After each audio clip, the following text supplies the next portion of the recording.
Yo, what is up mga boss? Magandang hapon.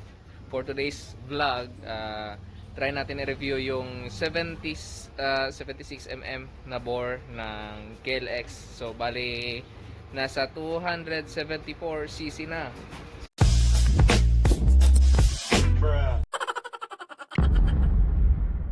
So, yan ito. Same engine. Personal engine ko yan. So nasa 290cc yan. Pero meron tayo dito sa labas na tumatakbo. Actually nakapanalo na ng isang laro. So dinala lang dito dahil nirepaint nila yung chassis. At the same time refresh na lang din ng head block. So yan siya. Same specs doon. Sa akin 274cc na ito.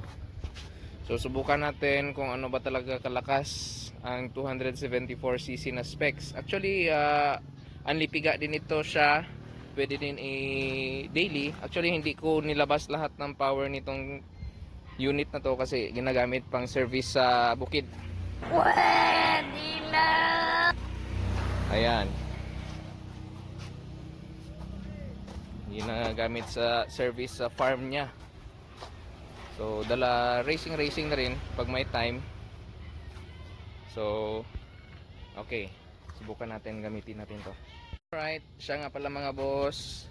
Ang sprocket combination pala natin na gamit is nasa 52 teeth at saka 13 ang engine.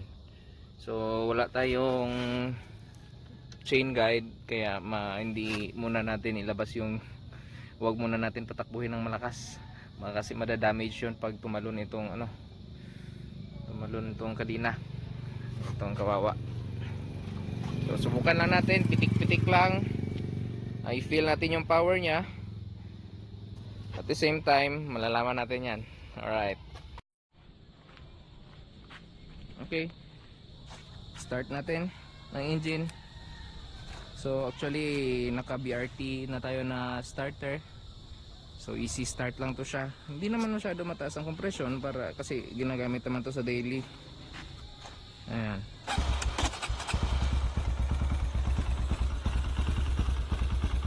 Yan yung andar niya, parang stock lang or parang naka-bore up ng 63. Hindi masyadong halata.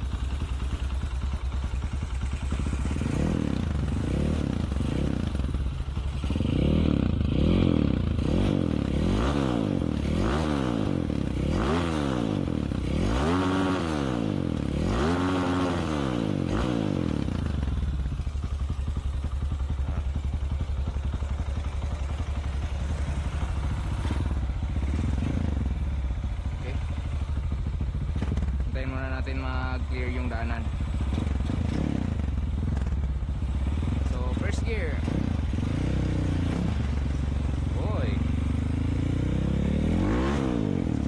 Yeah. Shit, napakalakas. Second gear, walang clutch. Alright. Third gear. Wait lang. Woo! Kinabahan ako doon sobrang lakas. Third gear ito guys. Oy.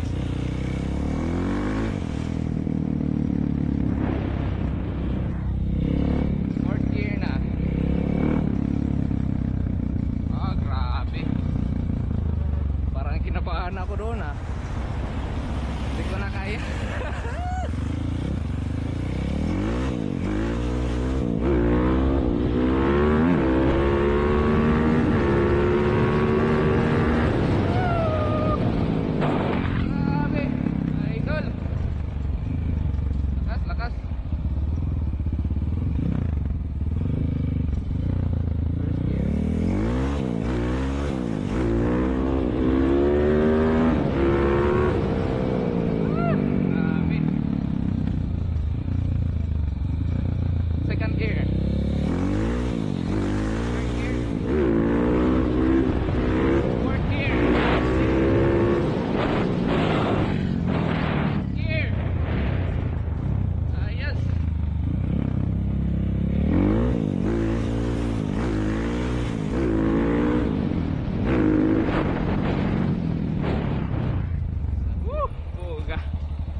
nanginginig ako or parang hindi maginto sa kakatalon. Alright.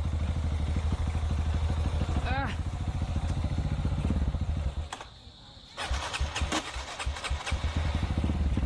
So tama na, okay na yun. Woo! Lakas. So hindi pa yun yung full power niya kasi hindi tayo rider. Trail rider lang tayo at the same time engine builder. So yun lang yung nakakaya ng ating powers. So siguro mas malakas pa, mas maganda pa panoorin kapag rider na mismo ang sasakay ng unit natin. So yun lang po muna. Peace.